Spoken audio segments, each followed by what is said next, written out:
Décidément, la France a du mal à tenir ses anciennes colonies. Après la Côte d'Ivoire, ça chauffe à Djibouti. Il y a 2 semaines, ce tout petit pays de la Corne de l'Afrique coupe l'émetteur local de Radio France Internationale et expulse 6 coopérants français. À l'origine de cette crise, un dossier sulfureux, vieux de presque 10 ans, la mort d'un Français, Bernard Borel. Quand on me dit des coopérants rentrent à cause de vous, bon, écoutez, ils sont en vie, c'est déjà beaucoup. Moi, le mien, il n'est pas rentré en vie, le mien. Bon, on l'a tué avant. Hein. Il avait trop de choses à dire, sans doute. Bernard Borel était juge, coopérant en poste à Djibouti. En octobre 1995, on retrouve son corps à moitié calciné au fond de ce ravin, à 80 km de la capitale. Pendant des années, les autorités françaises et djiboutiennes avancent la thèse d'un suicide. L'affaire traîne, passe entre les mains de 5 juges d'instruction. Le suicide, la veuve du magistrat n'y croit pas. Elisabeth Borel connaît le droit. Normal, elle est juge elle aussi. Alors elle se bat, obtient la poursuite de l'enquête. Et de nouveaux rapports d'autopsie lui donnent raison. On découvre bien tardivement ses fractures au crâne et à l'avant-bras, comme si son mari avait tenté de se protéger d'un coup violent. La mort de Bernard Borel ne ressemble plus vraiment à un suicide. Alors qui l'a tué? Pourquoi? 9 ans d'enquête et toujours pas de réponse. Pas un seul instant, l'État n'a réagi normalement dans ce dossier. Jamais. Pas un seul moment. Même quand la preuve de l'assassinat était au dossier, je n'ai toujours pas le sentiment qu'on veuille instruire ce dossier. Et pourtant, les choses bougent. Le 10 janvier dernier, un petit juge de Versailles demande l'audition de 2 officiels djiboutiens. Le chef des services secrets et le procureur de la République, dont les noms reviennent un peu trop souvent dans cette affaire. Fureur à Djibouti, le président Ismaël Omar Guelleh se sent directement visé. C'est la crise diplomatique. Je crois que le chantage est très simple. Le président Guelleh est en train de dire au gouvernement français, si vos petits juges français continuent à venir nous ennuyer en essayant de faire entendre le chef des services secrets, en essayant de mettre en cause le procureur de la République de Djibouti, alors je vais continuer les expulsions. C'est un chantage odieux. Djibouti a déjà dressé une nouvelle liste de 26 coopérants à renvoyer vers la France.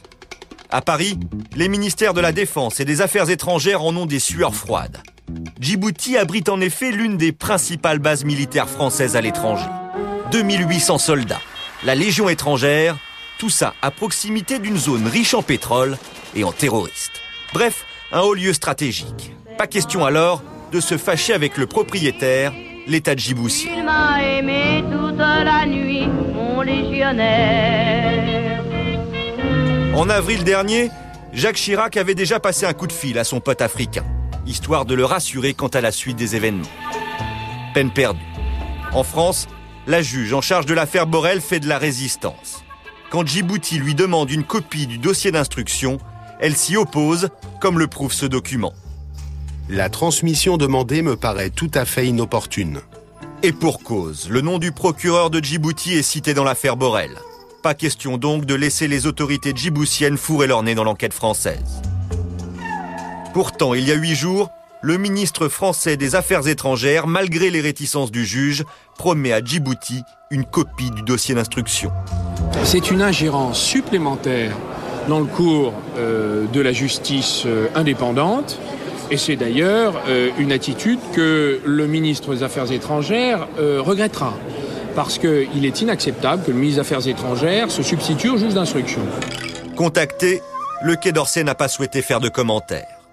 Le gouvernement, déjà empêtré en Côte d'Ivoire, n'a pas du tout envie d'affronter une nouvelle crise africaine.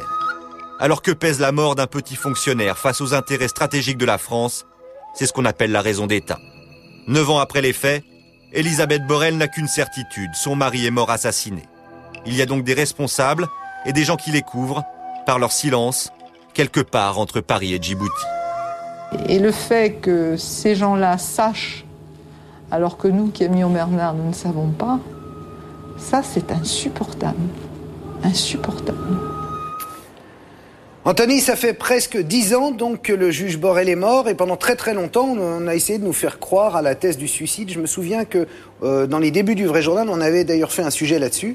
Et à l'époque, c'était très mal vu de dire que c'était pas un suicide. Qu'est-ce qui fait qu'aujourd'hui, la vérité va peut-être enfin éclater ?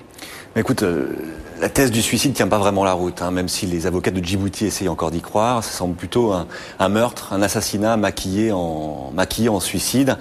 Au départ, on disait que le juge Borel était descendu au fond d'un ravin pour s'immoler par le feu. Le problème...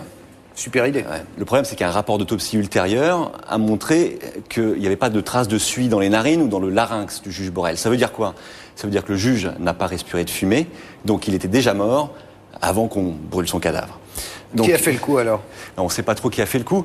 On aimerait bien avoir la réponse. C'est surtout la femme du juge Borel qui aimerait bien savoir ce qui s'est passé. Il y a eu plein de pistes qui ont été explorées par différents journalistes. On n'a toujours pas la réponse. Elisabeth Borel, elle est persuadée que son mari était tombé sur une affaire très compromettante pour des gens très haut placés à Djibouti. Peut-être que même des Français sont mêlés de près ou de loin à cet assassinat.